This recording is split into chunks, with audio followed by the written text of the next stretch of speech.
ಅಹಮದಾಬಾದ್ ವಿಮಾನ ದುರಂತಕ್ಕೆ ತಜ್ಞರು ನೀಡಿದ ಸಂಭಾವ್ಯ ಕಾರಣ ಯಾವುದು? ವಿಮಾನ ಪತನವಾಗುವ ಮೊದಲು ಪೈಲಟ್ ನೀಡಿದ ಮೇಡೆ ಕಾಲ್ ಹಾಗಂದ್ರೆ ಏನು? ಯಾಕೆ ಕೊಡ್ತಾರೆ ಮೇಡೆ ಕಾಲ್? ವಿಮಾನ ಪತನ ದುರಂತದಲ್ಲಿ ಸಾವಿಗೀಡಾದವರು ಎಷ್ಟು ಮಂದಿ? ಅಹಮದಾಬಾದ್ನಿಂದ ಲಂಡನ್ಗೆ ಹೊರಟಿದ್ದ ಏರ್ ಇಂಡಿಯಾ ವಿಮಾನ ಟೇಕ್ ಆಫ್ ಆದ ಕೆಲವೇ ಕ್ಷಣಗಳಲ್ಲಿ ಪತನಗೊಂಡಿದೆ. ಅಹಮದಾಬಾದ್ ವಿಮಾನ ನಿಲ್ದಾಣದ ಬಳಿಯೇ ಇರುವ ಮೇಘನಿ ನಗರ ಜನವಸತಿ ಪ್ರದೇಶದಲ್ಲಿ ಪತನಗೊಂಡಿದೆ.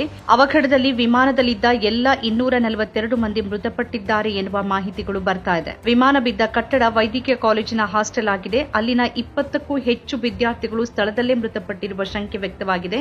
ಆದರೆ ಸಾವಿನ ಸಂಖ್ಯೆ ಇನ್ನೂ ಅಧಿಕೃತವಾಗಿ ಖಚಿತಗೊಂಡಿಲ್ಲ. ಗುಜರಾತ್ನ ಮಾಜಿ ಸಿಎಂ ವಿಜಯ್ ರೂಪಾಣಿ ಅವರು ಪತನವಾದ ವಿಮಾನದಲ್ಲಿದ್ರು ಅಂತ ತಿಳಿದು ಬಂದಿದೆ. ವಿಮಾನದಲ್ಲಿ 169 ಭಾರತೀಯರು, 53 ಮಂದಿ ಬ್ರಿಟಿಷ್ ಪ್ರಜೆಗಳು, 7 ಮಂದಿ ಪೋರ್ಚುಗೀಸ್ ಪ್ರಜೆಗಳು ಮತ್ತು ಓರ್ವ ಕೆನಡಾ ಪ್ರಜೆ ಇದ್ರು. ರಕ್ಷಣಾ ಕಾರ್ಯಾಚರಣೆ ನಡೀತಾ ಇದೆ. ಸುಮಾರು 70% ರಿಂದ 80% ಪ್ರದೇಶವನ್ನು ಕ್ಲಿಯರ್ ಮಾಡಿರುವುದಾಗಿ ಅಗ್ನಿಶಾಮಕ ದಳದ ಅಧಿಕಾರಿಗಳು ಹೇಳಿರುವುದು ವರದಿಯಾಗಿದೆ. ಪೊಲೀಸರನ್ನ ಹೊರತುಪಡಿಸಿ ಸೇನೆ, ಬಿಎಸ್ಎಫ್, ಸಿಐಎಸ್ಎಫ್, ಎನ್ಡಿಆರ್ಎಫ್, ಎಸ್ಡಿಆರ್ಎಫ್ ಸಹಿತ ಎಲ್ಲ ಸಂಸ್ಥೆಗಳು, ಕಲೆಕ್ಟರ್ ಕಚೇರಿಯ ಎಲ್ಲಾ ರಕ್ಷಣಾ ಸಿಬ್ಬಂದಿ ಕಾರ್ಯಾಚರಣೆಯಲ್ಲಿ ತೊಡಗಿಕೊಂಡಿದ್ದಾರೆ. ಗುರುವಾರ ಮಧ್ಯಾಹ್ನ ಅಹಮದಾಬಾದ್ನಿಂದ ಲಂಡನ್ನ ಗ್ವಾಟ್ವಿಕ್ ವಿಮಾನ ನಿಲ್ದಾಣಕ್ಕೆ ಹೊರಟಿದ್ದ ಏರ್ ಇಂಡಿಯಾ ವಿಮಾನ ಟೇಕ್ ಆಫ್ ಆದ ಸ್ವಲ್ಪ ಸಮಯದ ನಂತರ ಪತನಗೊಂಡಿತ್ತು. 12 ಸಿಬ್ಬಂದಿಯೂ ಸೇರಿ 242 ಮಂದಿ ಇದ್ದ ಬೋಯಿಂಗ್ 7878 ಡ್ರೀಮ್ ಲೈನರ್ ಪತನಗೊಳ್ತಾ ಇದ್ದಂತೆ ಸ್ಫೋಟಗೊಳ್ತು. ನಾಗರಿಕ ವಿಮಾನಯಾನ ನಿರ್ದೇಶನಾಲಯ ಪ್ರಕಾರ ವಿಮಾನ ಸಂಪರ್ಕ ಕಡಿತಗೊಳ್ಳುವ ಸ್ವಲ್ಪ ಸಮಯದ ಮೊದಲು ಪೈಲಟ್ ಕ್ಯಾಪ್ಟನ್ ಸುಮಿತ್ ಸಭರ್ವಾಲ್ ವಾಯು ಸಂಚಾರ ನಿಯಂತ್ರಣಕ್ಕೆ ಮೇಡೆ ಕರೆ ಮಾಡಿದ್ರು. ಮೇಡೆ ಕರೆ ಅನ್ನೋದು ಅಂತಾರಾಷ್ಟ್ರೀಯ ಮಟ್ಟದಲ್ಲಿ ಗುರುತಿಸಲ್ಪಟ್ಟ ಆಪತ್ತಿನ ಸಂಕೇತ. ಇದನ್ನು ಮುಖ್ಯವಾಗಿ ವಿಮಾನ ಮತ್ತು ಹಡಗಿನಲ್ಲಿ ಮಾರಣಾಂತಿಕ ತುರ್ತು ಪರಿಸ್ಥಿತಿಯ ಬಗ್ಗೆ ಸೂಚಿಸಲು ಬಳಸಲಾಗುತ್ತೆ. ಹೆಲ್ಪ್ ಮೀ ಎಂಬ ಅರ್ಥ ಕೊಡುವ ಫ್ರೆಂಚ್ ಮೂಲದ ಮೈಡರ್ ಎಂಬ ನುಡಿಗಟ್ಟಿನಿಂದ ಮೇಡೆ ಪದ ಬಂದಿದೆ.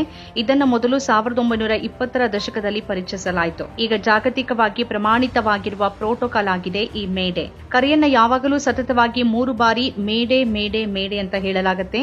ಗದ್ದಲ ಇರೋದ್ರಿಂದ ಅಥವಾ ಕಳಪೆ ಗುಣಮಟ್ಟದ ರೇಡಿಯೋ ಸಿಗ್ನಲ್ಗಳ ಕಾರಣದಿಂದ ಖಚಿತವಾಗಿ ಕೇಳಿಸಬೇಕು ಅನ್ನೋದನ್ನ ಖಚಿತಪಡಿಸಿಕೊಳ್ಳೋಕೆ ಹಾಗೆ 3 ಬಾರಿ ಹೇಳಲಾಗುತ್ತೆ. ವಿಮಾನದ ಪೈಲಟ್ ಅಥವಾ ಹಡಗಿನ ಕ್ಯಾಪ್ಟನ್ ತೀವ್ರ ತುರ್ತು ಪರಿಸ್ಥಿತಿ ಎದುರಿಸುತ್ತಿರುವಾಗ ಮೇಡೆ ಕರೆಯನ್ನ ನೀಡುತ್ತಾರೆ. ಎಂಜಿನ್ ವೈಫಲ್ಯ, ವಿಮಾನದಲ್ಲಿ ಬೆಂಕಿ, ನಿಯಂತ್ರಣ ಸಾಧ್ಯವಾಗದ ಸ್ಥಿತಿ, ಇಲ್ಲವೇ ವಿಮಾನ ಅಥವಾ ಹಡಗಿನ ಮತ್ತು ವಿಮಾನದಲ್ಲಿರುವ ಪ್ರತಿಯೊಬ್ಬರ ಸುರಕ್ಷತೆಗೆ ಅಪಾಯ ಇದೆ ಅನ್ನಿಸುವಂತಹ ಸನ್ನಿವೇಶದಲ್ಲಿ ಮೇಡೆ ಕರೆಯನ್ನ ನೀಡಲಾಗುತ್ತೆ. ಪೈಲಟ್ ಮೇಡೆ ಕರೆಯನ್ನ ರೇಡಿಯೋ ಮೂಲಕ ವಾಯು ಸಂಚಾರ ನಿಯಂತ್ರಣ ಅಂದ್ರೆ ಎಟಿಸಿಗೆ ಮಾಡ್ತಾರೆ.